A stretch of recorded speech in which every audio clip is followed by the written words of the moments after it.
the US President's India visit, and for that I'm joined in by senior journalist Mr. Ray Locker, who's joining me live from Washington, D.C. at this hour.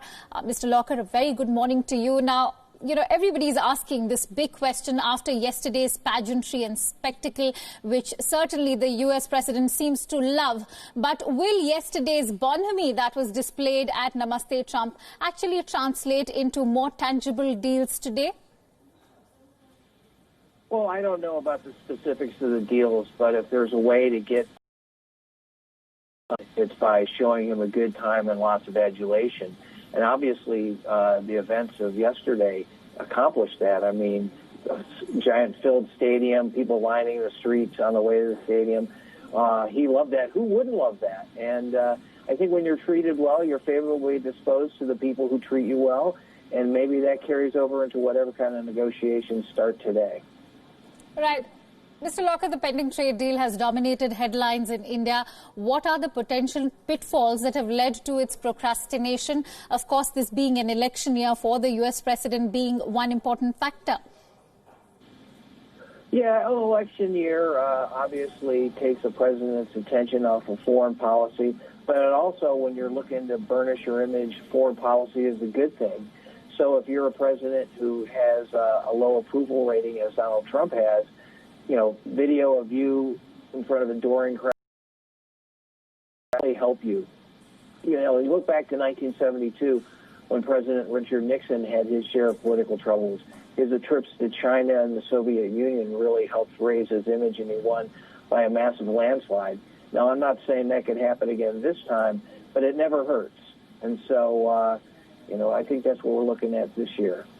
Right. For India and America, what sort of messaging do you see on the global stage at the moment, be it not just the international arena, but also for the Indian-American diaspora in the United States? Well, I think it shows that India is on the rise, as it has been for the last 20 or so years. The Indian-American diaspora looks at a dynamic leader in Narendra Modi in the world. Right. Mr. Locker, are the United States and India standing at a crucial juncture in terms of counter-terrorism cooperation in the wake of a peace deal with the Taliban, where Pakistan is playing a significant role? Yes, I think so. I mean, the Pakistani role in the Taliban peace deal obviously is a big deal. You know, India has influence on how this deal goes forward. It has leverage to use with Afghanistan, regardless of whoever's in charge there. I think it only helps to have the United States, India, and Pakistan pulling on the same oar at the same time on a deal like this. And it's something that any American would like to see. Right. Mr. Locker, even as I speak to you, I'm also joined in by our principal diplomatic correspondent, Siddhant Sibbal, who's reporting live from Delhi at this hour. Let me quickly and ask him the latest on this visit. Siddhant, do take us through the itinerary of the U.S. President today. Today is when the two countries will be talking business, and how will this pan out? Do take us through the itinerary. Well, Akanksha, today will be a packed day, and today the focus will be in Delhi. The conversations which the Indian Prime Minister Narendra Modi and the US President Donald Trump will have at the Hyderabad House. But before that, pomp and pageantry is expected with the ceremonial reception at the Rashtrapati Bhavan, India's presidential palace, which will begin at 10 a.m. We are standing nearby the Rashtrapati Bhavan. It is a part of protocol. After that, the President of the United States will pay homage to the Samadhi of the father of the nation, Mahatma Gandhi, followed by the talks which will start at Hyderabad House at 11 a.m. Indian Standard Time and expected to continue till 12. And the MEA has received more than 200 of the Indian and foreign media requests to be part of those press statements, which will happen in the lawn of the Hyderabad House. Usually it happens in the ballroom, but because of the fact that the MEA is inundated by the requests by the world and the Indian media, it is happening in the lawns. But of course, focus today will be on the outcomes. We saw the optics yesterday, but today clearly we know that it is the outcomes which will be dominating the headlines. Right. It's interesting that you mentioned and emphasized on the outcome of today's bilateral. What are the key agreements that are expected to emerge? One, of course, being defense, the other being energy. Should we expect anything out of trade?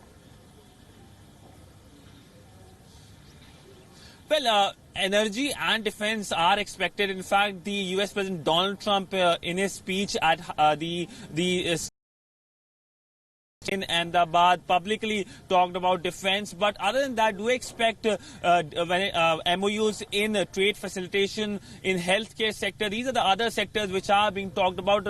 But even as we speak, there are negotiations going on, and we will get to know final outcome only at 12:30 when the MOUs will be announced. The exchange will happen at the press statement. But clearly, the intent of the entire talks, the visit of the U.S. president, is to cement this relationship. He has traveled so far just for one country, shows that how the administration in Washington is willing to go for New Delhi. And this comes in an election year. This comes at a time when we know that the rise of China is something that Washington is fearful of. And for that, they want New Delhi to play a more proactive role. In fact, the U.S. President Donald Trump emphasized on this, that India should play a leadership role in the South Asian region. Washington, but a lot of outcomes are expected when both the leaders will be speaking, because each word will be weighed by not only the Indian media but the world media. Absolutely. On that note, let me also gather in Mr. Locker, who's also joining us on this broadcast. Mr. Locker, we all know that today India and the United States will be signing a defense deal worth nearly $3 billion. That was something that's already been confirmed by Donald Trump. Now, how do you see this going down with Russia at the moment? Well, I mean, I think it's normal business. It's not, a huge deal. We're talking about helicopters. We're not talking about missile systems or tanks or something like that. So helicopters are a little more benign and less threatening. But I think it's but we are also looking at, I'm sorry to interrupt you right now, but we're also looking at an integrated air missile system over here. Oh, well, that's good to know. I mean, it's going to take note of that, as are the Chinese. Look, I think this agreement has a lot of significance because it's showing that India is transferring over from a Russian-based military platform to an American-based one. That's great news if you're in the American arms and aircraft business. Not so good if you're in the Russian military equipment business, because India is a huge country with a huge market. And I think, we're going to see more of that going forward. All right. Ray, can United States actually manage to establish China, India as a check on China's expanding regional influence? Oh, I think that's only natural. I mean, when you have India on your side, it makes the Chinese have to think twice about what they're doing, because it's their neighboring country with a huge population and a growing economy. I think India is poised to be a huge economic force and military force in the States. To be on the right side of that development is a good thing for the United States and probably a troubling thing for the Chinese.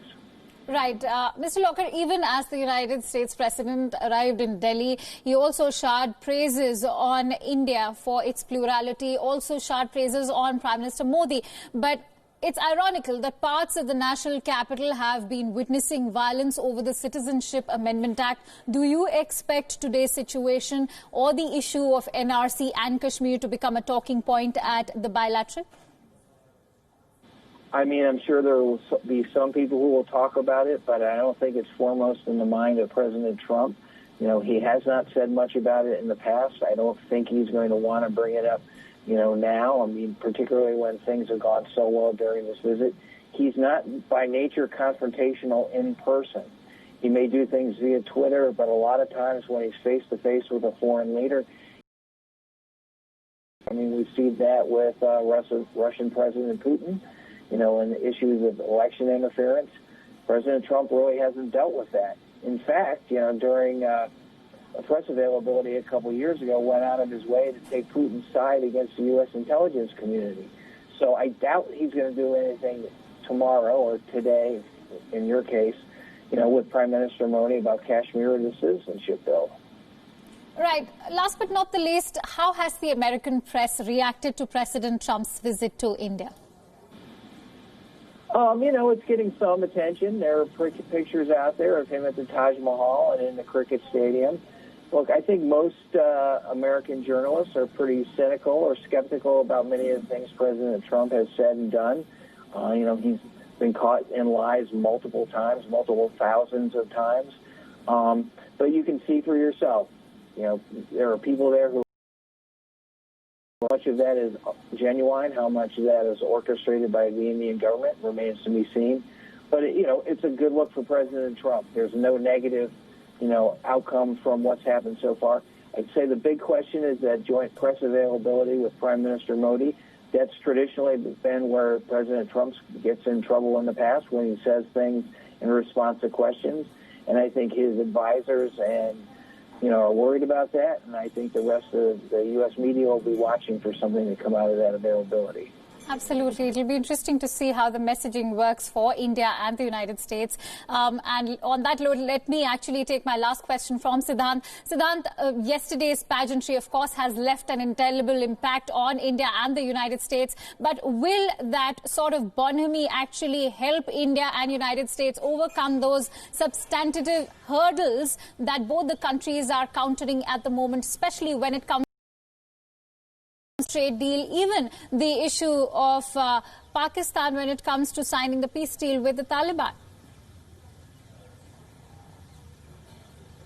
Well, the national dailies here have a lot of headlines, and one of the headlines, which is a catchy headline, says Ind-America. That means India plus America, Ind-America.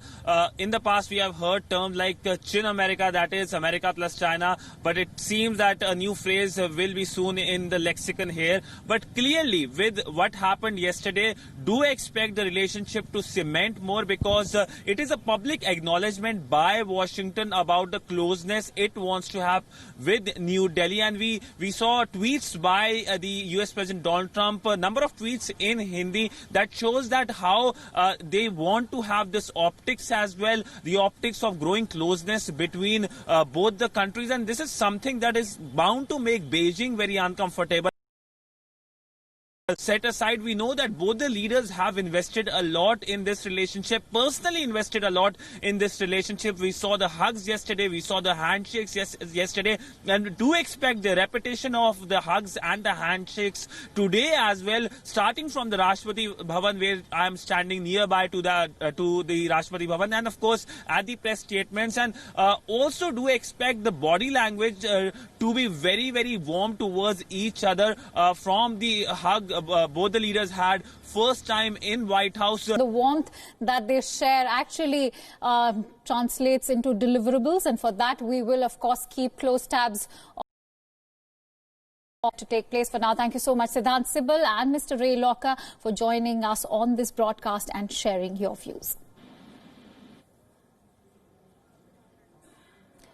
And with that, let's now also talk about how the United States President and his visit so far has panned out. While they hail from very different backgrounds, Indian Prime Minister Modi has managed to secure a second term, and President Donald Trump is hoping to achieve the same result in the upcoming elections in November this year. The two leaders share striking similarities that have led to a close personal bond. They both are known to be right-wing nationalists and command crowds of adoring flag-waving supporters at rallies. Their faces and names are often at the center of their political parties' campaigns. Trump has also led a crackdown against migrants that includes a travel by his 99-year-old mother, Gujarat's capital of Gandhinagar.